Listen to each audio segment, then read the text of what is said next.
રાજ્ય સરકાર દ્વારા 10 થી 20 જાન્યુઆરી સુધી સમગ્ર રાજ્યમાં કરુણા અભિયાન 2026 શરૂ કરવામાં આવ્યું છે। આ અભિયાનનો મુખ્ય ઉદ્દેશ ઘાયલ અને ઇજાગ્રસ્ત પક્ષીઓનું રેસ્ક્યુ અને સારવાર છે, જે અંતર્ગત વડોદરા શહેર અને તાલુકામાં 30 થી વધુ મેડિકલ સેન્ટરો કાર્યરત કરવામાં આવ્યા છે, જેમાં વન વિભાગની ટીમ 24/7 ઇજાગ્રસ્ત પક્ષીઓની સારવાર માટે કાર્યરત છે। ઉલ્લેખનીય છે કે ઉત્તરાયણ દરમિયાન માંજા અને ફટાકડાથી ઘણા પક્ષીઓ ઘાયલ થયા છે, તેમનો વિશેષ ઉપચાર કરવામાં આવી રહ્યો છે। અત્યાર સુધીમાં આ મેડિકલ સેન્ટરો પર સમડી અને કબૂતર સૌથી વધુ ઘાયલ હાલતમાં લાવવામાં આવ્યા છે, જ્યારે વિદેશી પક્ષીઓના કેસ ઓછા નોંધાયા છે। આ અભિયાનમાં વેટરનરી ડોક્ટરો, વિદ્યાર્થીઓ અને સેવાભાવી સંસ્થાઓ સક્રિય ભાગીદાર રહ્યા છે। ઘાયલ પક્ષીઓમાં કબૂતર, વાંદરા, ચામાચીડી, સમડી અને શાહુડીનો સમાવેશ થાય છે। કે આપણો ઉત્તરાયણનો પર્વ છે, તો બધા માટે સેવા જોવું જોઈએ, કારણ કે આપણે બધા પોતાના એન્ટરટેનમેન્ટ માટે પતંગો ચગાવીએ છીએ અને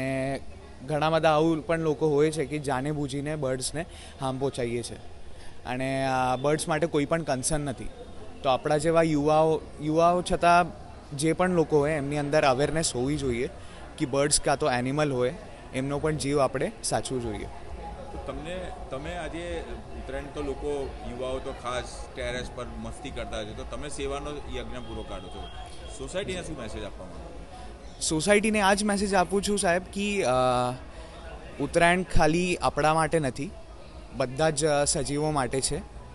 જેવી રીતે આપણે એન્જોય કરીએ છીએ આવી રીતને જ આપણે જાનવરોની, બર્ડ્સની સેવા કરીને એમને પણ સેવા કરવાની, આવી રીતને પણ આપણે એન્ટરટેન થઈ શકીએ છીએ, આવી રીતને પણ આપણે ફેસ્ટિવલ સેલિબ્રેટ કરી શકીએ છીએ।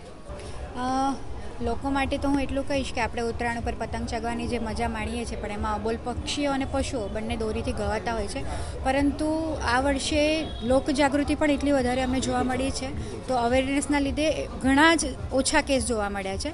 ગઈકાલે ઉત્તરાયણ હતી ત્યારે થોડા વધારે કેસ જોવા મળ્યા, બાકી અમારું કરુણા અભિયાન 10 તારીખથી ચાલુ જાય છે, 10 તારીખથી 20 તારીખ સુધી, તો અત્યાર સુધીમાં ખાલી ગઈકાલના દિવસે થોડા વધારે કેસ જોવા મળ્યા, બાકી આટલા દિવસ 5 દિવસમાં હજુ 150 સુધી પણ કેસ પહોંચ્યા નથી, જે ઘણી સારી બાબત છે।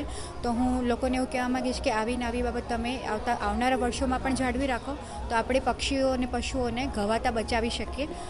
જે ઘવાયેલા પક્ષીઓ છે અને પશુઓ છે એની સારવાર આપણે અહીંયા કરુણા અભિયાન અંતર્ગત કરીએ છીએ, જેમાં સામાજિક વનીકરણ રેન્જ વડોદરા દ્વારા અહીંયા આપણને એક પ્લેટફોર્મ પૂરું પાડવામાં આવે છે અને પશુપાલન ખાતા તરફથી અમારી નિષ્ણાંત વેટનરી ડૉક્ટર્સની ટીમ પણ અહીંયા મૂકવામાં આવે છે, અને સાથે સાથે આણંદ વેટનરી કોલેજમાંથી જે લાસ્ટ યરના સ્ટુડન્ટ્સ હોય છે તે પણ અમારી સાથે જોડાય છે અને આખી એક સારવારની ટીમ ઊભી કરે છે, અને દર વખતે આ કરુણા અભિયાનમાં એ લોકો ભાગ લેતા હોય છે।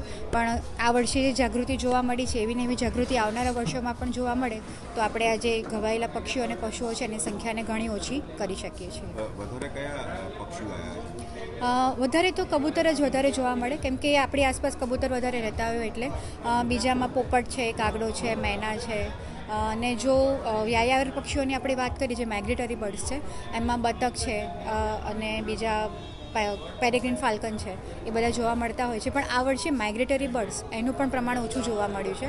એની સાથે સાથે સમડી, જે સાંજે પેલું ફટાકડા ફોડે છે ત્યાર પછી આ પક્ષીઓનું ઘવાયેલા પક્ષીઓ આવવાનું પ્રમાણ વધી જાય છે, એટલે સાંજ પડે ને સમડી જ્યારે માળામાં પાછા જતા હોય ત્યારે સાંજ પડે સમડીઓનું પ્રમાણ વધારે જોવા મળે છે। અને પશુઓમાં જોઈએ તો નાના વાંદરા, ચામાચીડી અને ખિસકોલી એ પણ ઘવાયેલા આવતા જોવા મળે છે।